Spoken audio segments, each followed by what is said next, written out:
Bonjour, chères auditrices, chers auditeurs. Je reviens un peu à ce que j'avais commencé hier sur le port de Yo très rapidement pour éclaircir un peu la lanterne.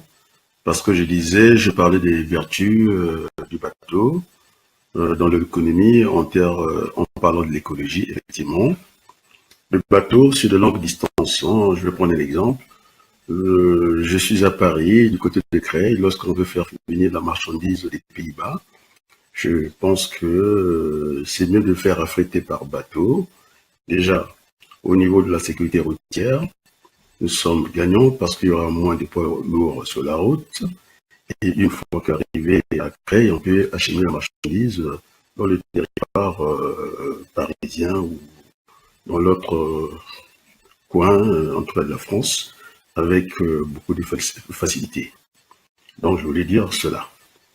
Mais vous imaginez un peu, hein, vous affrétez du bois à Creil pour Paris, ça n'a pas de sens. Non, c'était un contresens politique et économique. Voilà ce que je voulais ajouter dans ce débat-là.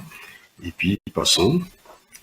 Je suis un peu déçu, hein, une déception, parce que là, on voit, c'est plat, c'est plié. Sassou Nguesso, que je viens dessus parce que j'ai l'habitude de lire et de suivre un peu tout le monde, il est parti pour un redressement. Un redressement avec qui? Et puis il dit qu'il ne prenait pas de vacances, mais entre-temps, il a pris l'avion présidentiel. Le seul passager d'ailleurs à atterrir pour donner un peu d'activité à l'aéroport de Yo. Voilà comment fonctionne notre pays. Ceux qui croyaient que le FMI, le Fonds monétaire international, venait faire des remontrances au Congo, pas du tout. Là, la démonstration est faite une fois qu'il aurait terminé dans son élan de mettre des institutions bilan de la République. Eh bien, ils vont engager le Congo vers un surendettement. Et je pense que c'est très grave. Il y a une élite qui est là. C'est aussi la responsabilité de l'opposition à Brazza. Ils ne veulent pas se mettre d'accord. Ils sont tous dans l'opposition.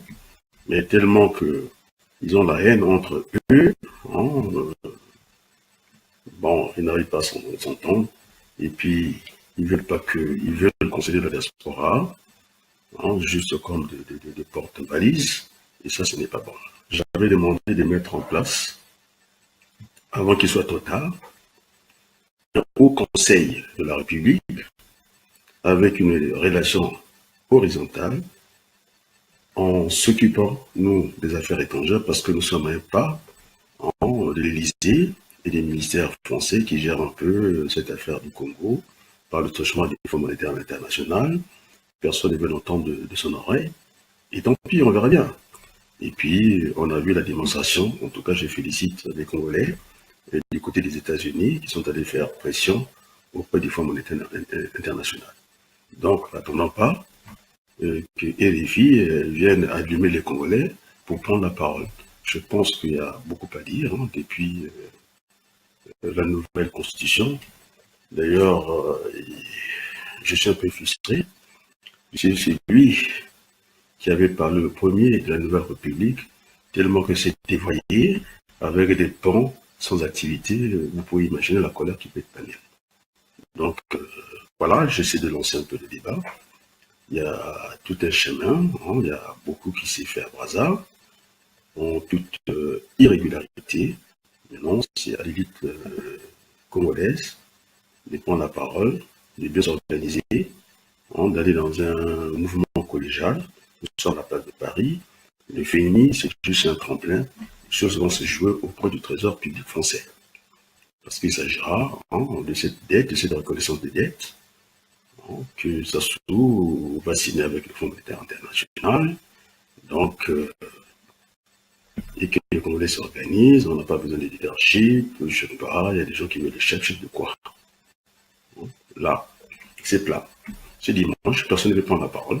Ils attendent que RFI, on donne la chanson pour venir faire des commentaires des chiffres, sans intérêt, 120, 40, 200, et puis quoi, on est dans un gouffre. On est de l'autre côté des mathématiques, on est vers moins l'infini. Et alors, ça change quoi? Ça change quoi? Donc, je reviendrai dans peu de temps. Voilà, je vois déjà des gens qui s'alignent. Merci, Soraya. Je pense que c'est une des messagères à Paris, dans l'école de la logistique. Je suis en train de voir encore Ella Bazolo qui veut participer. Je vois notre journaliste de Congo Page.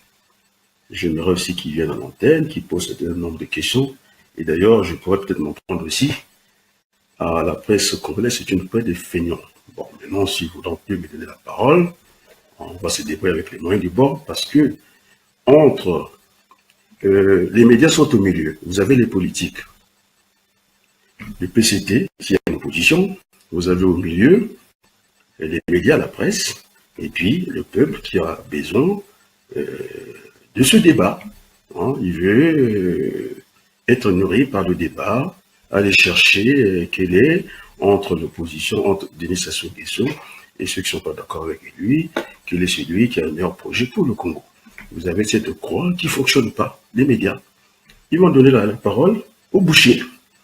Mais M. Abel-Kouaton, j'ai beaucoup de choses à dire sur le Congo.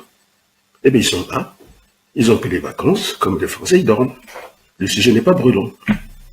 Franchement, la presse, croix de transmission entre les politiques et le peuple. Il faut éclairer cette lanterne. Dans des élections bidons, avec des cautions à 1 500 000 francs. J'ai appelé mon frère Maurice Luzala, mathématicien. Comment on peut dans la théorie des jeux, parce que la politique est un jeu. Mais comment on peut miser dans un jeu truqué d'avance et perdu d'avance? Moi, je ne comprends pas. Et c'est pourquoi je le redis encore, il faut le marteler, que le monde entier comprenne que nous sommes des bons à rien. C'est pourquoi tout le monde nous écrase, on est devenus des objets. On va m'emballer au poule, ça ne met pas le monde entier. Et c'est très grave, parce qu'on va miser dans une élection perdue d'avance 1,5 million pour un jeu perdu d'avance. Et franchement, le Congo, c'est gonflé. Moi, je vous attends au débat. Ils ont fait des réunions hier, à Brazzaville ici. J'ai essayé de parcourir la presse. Je n'ai rien lu. Et ça me déçoit. C'est parce que j'ai envie de parler, j'ai pas envie de parler. Il faut laisser aussi parler les autres. Je suis dans la méditation. Il n'y a pas de temps de se reposer. Parce que personne veut. On laisse la place à Sassou. J'ai entendu d'autres opposants combattants. Ça y est, Sassou Nguesso a gagné. Il a gagné quoi? Le surendettement. Je suis en train de dire, il y a des gens qui s'avancent ici. Je vois Luc Messi Dembazi, très bien, de participer.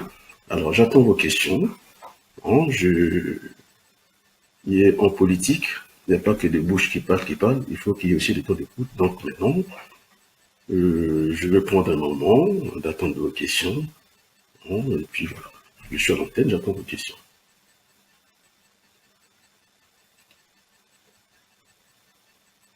Est-ce que parmi les gens que je vois en ligne, je vois une de mes stagiaires, Soraya? Est-ce que, bon, elle n'est pas congolaise, elle est malgache, elle continue à suivre son professeur, c'est très sympathique. Est-ce que Soraya, tu peux nous balancer une question sur le Congo? Maintenant, si les Congolais ne connaissent pas, moi je suis prête à discuter avec Madame Marine Le Pen. Alors ça, personne ne me l'interdira, parce qu'il n'y a aucune loi qui obligeait le président Macron de discuter avec Marine Le Pen. Moi j'ai envie de discuter des vraies questions. Cette frontière, la mer commune, la Méditerranée, où les enfants viennent se noyer et personne ne dit rien, même ça on parle. Voilà, nos enfants, parce qu'on n'a pas construit le pays, ils sont obligés de traverser la Méditerranée au risque, au péril de leur vie, et voilà, c'est devenu le grand cimetière du monde à ciel ouvert. Les Français, ils veulent limiter l'immigration, parlons-en, la maîtrise de l'immigration, moi je suis très d'accord. Je suis très d'accord de parler de maîtrise. Je ne suis pas ce genre de collègue qui dit voilà, on a bouffé l'argent de la sécurité sociale, on va envoyer les chez nous. Alors, celui qui a envie de partir, comme disait, je vais parler comme Sarkozy. Alors, la France, on l'aime ou on la quitte. C'est comme ça. Moi, j'aime la France, je reste. Voilà ce que je dis. C'est libérateur. On veut rentrer un pays, et la France ne nourrit personne en Afrique. Nourrit qui? Mais je pense que je suis d'accord avec le président Macron, qui dit que nous avons à construire cette Afrique-là pour qu'il y ait des meilleurs échanges, la libre circulation des marchandises et des biens. Alors, il y a des gens qui n'ont pas compris jusqu'à maintenant et que l'Afrique, c'est l'avenir du monde. Il y a tout à faire. On n'a même pas besoin de réfléchir en Afrique. On n'a pas besoin. Ah, il y a des gens qui s'ajoutent. Belfort Malanda est là. Veut-il participer? J'attends des questions. Donc, je dis bien, je serai très à l'aise. Je ne partage pas toute la philosophie de Mme Marine Le Pen, mais j'aimerais discuter avec elle sur cette frontière de la Méditerranée, ces grands cimetières que tout le monde voit. Et d'ailleurs, j'aime les génies français, et moi j'aime les Européens. Et quand ils vont voir, à chaque fois que ces enfants ont échoué à la mer, c'est eux qui envoient des bateaux pour casser cette fameuse frontière, pour les ramener sur le sol européen. Ce qui me fait mal, c'est d'avoir une Afrique sans les Africains. C'est ça qui me fait mal. C'est un non-sens. Une Afrique sans les Africains, ça n'a pas de sens.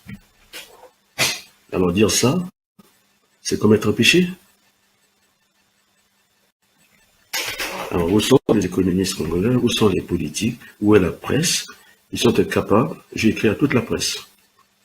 RFI, machin, je dis voilà, nous sommes une association, et parlant des droits de l'homme, nous avons su voir la parole, mais on va prendre cette chaîne à pan, ils sont prêts à raconter tuer n'importe quoi, mais moi je suis disposé de parler de cet avenir du monde. L'économie papier, ça se dit que voilà, il va installer des institutions de sa République, c'était la nouvelle République. Ouais, je suis l'inventeur, maintenant je peux le dire. Je n'ai pas envie de le dire. Ce que vous avez dit, c'est pour les autres. Ce que vous n'avez pas dit, c'est pour vous. Et puisqu'il continue à participer dans l'erreur, et qu'il va entériner, en tout cas son processus des élections des institutions bidons, et puis appeler le Fonds national, le Fonds monétaire international, pour lui faire encore du papier. On va encore assister à ce qu'on a vu au Congo, l'autre Congo démocratique, quand il était encore le Zaïre. La planche à billets. On va fabriquer l'argent matin et soir, et puis à l'intérieur, il n'y a rien. Alors quand l'économie va, tout va. Donc on ne peut pas faire de la finance sans l'économie. Voilà. C'est comme si, je vais donner un exemple, je ne pense pas que c'est l'emballage qui fait le prix. On peut se mettre d'accord. Bon, vous avez un produit qui est mal emballé, nous sommes dans une exigence du monde, il faut que si l'emballage soit plus ou moins correct. Mais les gens vont préparer, ils vont vous dire, voilà, ils vont goûter à votre produit emballé. Si ça merde, ils vont cracher, ça les enfants, ils c'est pas bon. Mais par contre, vous avez fait un mauvais emballage, ils vont goûter, dire, tiens, là il y a quelque chose, mais on aurait dû bien l'emballer. Donc aujourd'hui, l'économie, même si ce sont des sons, hein, c'est de l'emballage. Il n'y a pas de contenu, il n'y a rien. Et puis les Corées sont comme ça, le monde entier nous regarde comme ça, et tout le monde est content, il y a à boire et à manger pour tout le monde. Moi j'entends vos questions, je vois Soraya, il ne veut pas s'engager, bon, c'est vrai qu'elle est malgache, c'est une de mes stagiaires, voilà.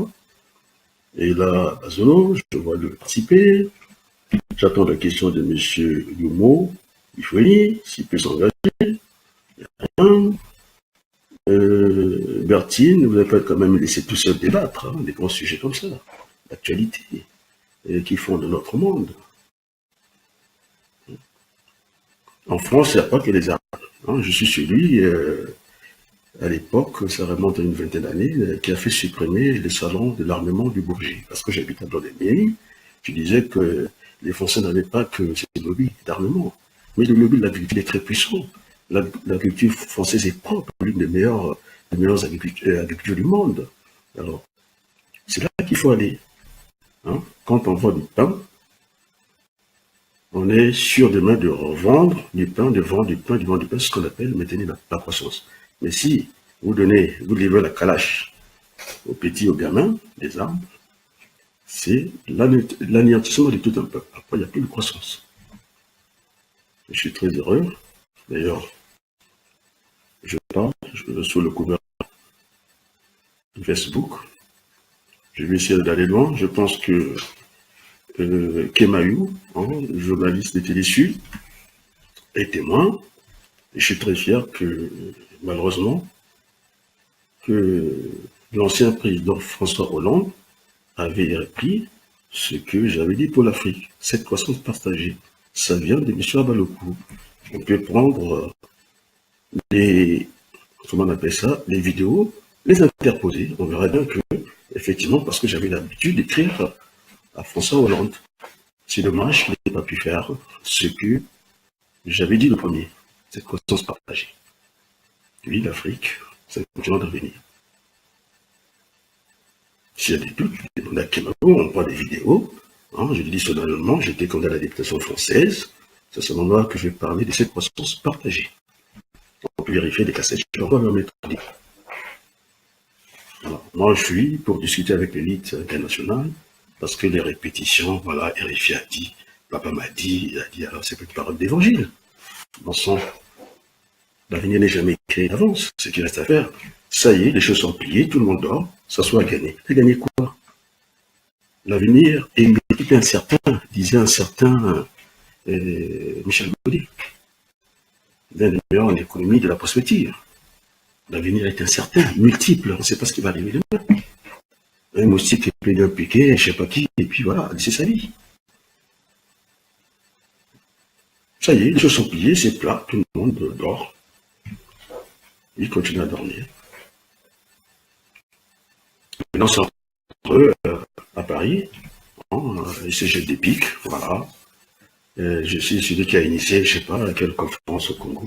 Est-ce que même les Français vous écoutent? J'ai fait ceci pour les causes, j'ai fait cela. Et c'est moi, il n'y a rien. Il y a des gens qui étaient avec Macron, on n'a pas vu venir les choses. Ah, mon frère, c'est ici. Mais je pense que j'aurais rencontré Macron, je me rappelle. Quand j'étais encore étudiant à l'université, le président Macron, avec tout le respect, il devait avoir, on va dire, 6 ans.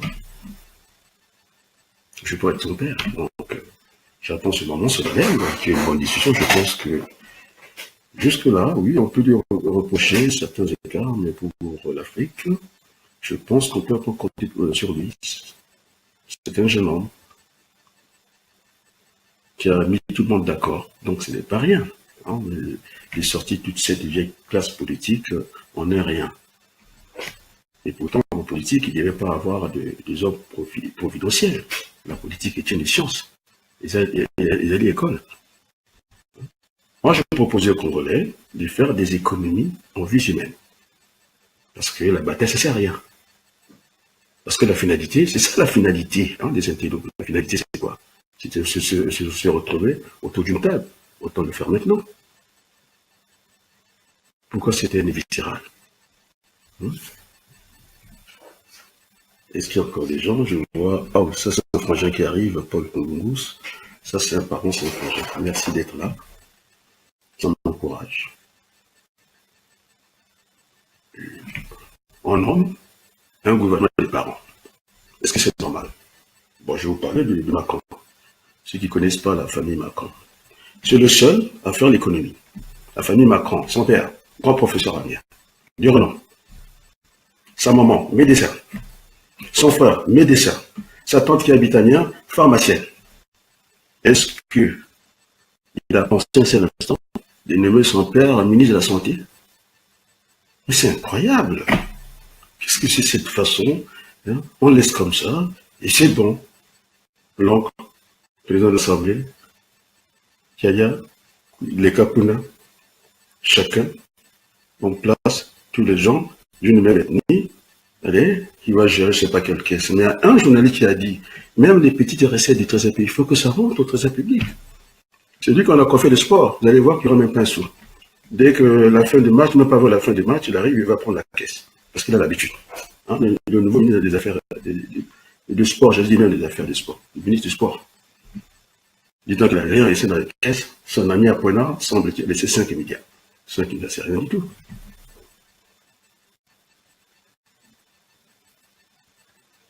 On chante des beaux chants à des voyous de la politique. Mais chantez pour moi. Moi, je vous apporte la paix, je vous apporte la moitié de développement. Bala bête basalé, t'as moi de bagatelle. C'est n'importe quoi. De mélanger la religion avec la politique, de fanatiser les gens. C'est du n'importe quoi.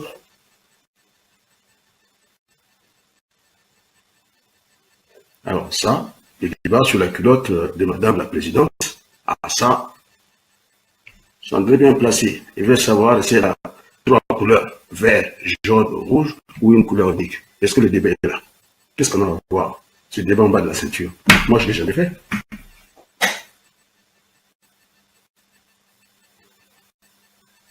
Bon, on va prendre une petite pause, hein, pour que d'autres aussi viennent à l'antenne, qui posent leurs questions, parce que j'ai horreur de faire le monologue. Voilà, il y a une presse qui dort. C'est pas que j'ai envie de parler, quoi. C'est très grave ce qui se passe chez nous.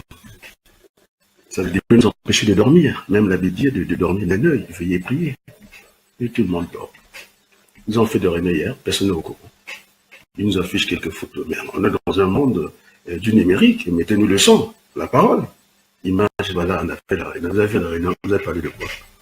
Les personnes n'est au courant. Oh, somme 6 heures de secret. Quel secret? Même Bisberg. Hein? À deux faces, il y a la face cachée, il y a la face visible. La face visible fait à peu près 10-15%. C'est déjà important. Hein? C'est déjà important. C'est une petite visibilité. Vous avez fait la réunion, vous avez parlé de quoi? Hein? Sacha fait sa petite réunion, tiens, on va y venir, voilà. Et il n'y avait pas d'ordre du jour. Il est venu par là, c'est ministre. Par là, c'est ministre. Est-ce que c'est un ordre du jour? Il est venu par là, c'est ministre. Bon, allez. Le redressement. Mais avec qui il va redresser quoi? Mais les bilans est monstrueux. D'être au-dessus de la possibilité de remboursement du pays, cessation des paiements. Je vais prendre un exemple. C'est comme si vous avez tout, vous arrivez, vous êtes en France, vous avez un compte chèque que vous gérez, bon, vous avez mal géré, votre découvert, vous l'avez bouffé, après, il y a des chèques qu'on ne peut plus payer, ben, on vous arrête, vous êtes, on vous assigne auprès de la Banque de France. Maintenant, il y a deux possibilités. Ou on vous bloque pendant 5 ans, vous ne faites rien. Et si vous avez quelques bijoux, eh bien, vous allez négocier avec certaines banques, telles que je peux citer, le Crédit Municipal, et pareil. Il peut vous dire, bon, votre boucle d'oreille, ça coûte tant, et puis voilà. Et puis ça repart. C'est ce qui se passe. Les gens croient que le FMI, c'est le trésor public français, parce que ça se trouve à signer une reconnaissance de dette, et puis ça passe, et puis on fabrique les papiers, les copies des papiers. Et puis ça changera quoi? Ah, j'ai Alpha Diallo qui arrive. Très bien, merci. Donc on n'aurait pas compris qu'il faut d'abord asseoir les fondamentaux, c'est-à-dire l'économie réelle. On passera notre temps à faire du papier, l'économie papier. Mais tous les Congolais souffrent actuellement. Les demandes viennent de partout. Yaya, Nananzala, je veux faire quelque chose pour vous. Mais regardez ce majestueux fleuve Congo. Vous avez 4 pêcheurs. Est-ce que c'est normal? Mais il y a Sassou qui nargue les gens, voilà, il va aller aux États-Unis. Mais le problème ne se passe pas au FMI, c'est déjà aimer la terre. Alors, quand on n'a pas des engins, c'est ça, c'est de l'économie, c'est comme les qui l'ont dit. Les capteurs se substituent. À défaut de machines, vous mettez des propagrides. Nous avons la terre. Au lieu de venir affoler les Congolais, ça y est, il y a une dette qui est là, on va nous virer. Qui va virer les Congolais chez eux? Mais les Allemands ne voulaient pas racheter la dette de la Grèce. Les Français l'ont quand même fait pour l'équilibre de l'euro. Ils ont racheté la Grèce. Donc les Français sont allés déléger les Grecs en Grèce. Et alors que la Chine fasse ses bêtises, c'est leur problème. Après, ils reviennent au trésor public pour leurs créances. C'est là qu'on a découvert le séquel, c'est même pas le séquel. Il n'y a pas de séquel, les Français ça met depuis très longtemps.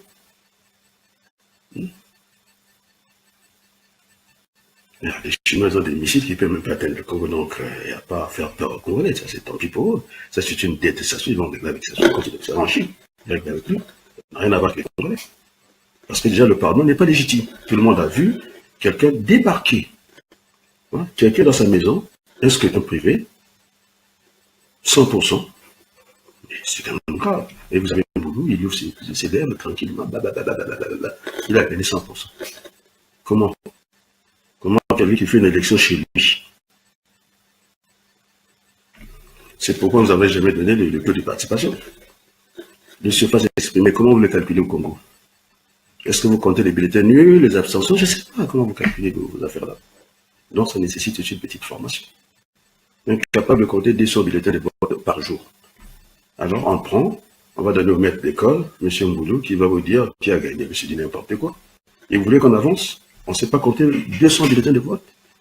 Mais l'élection se proclame au lieu de vote. Je suis désolé pour vous.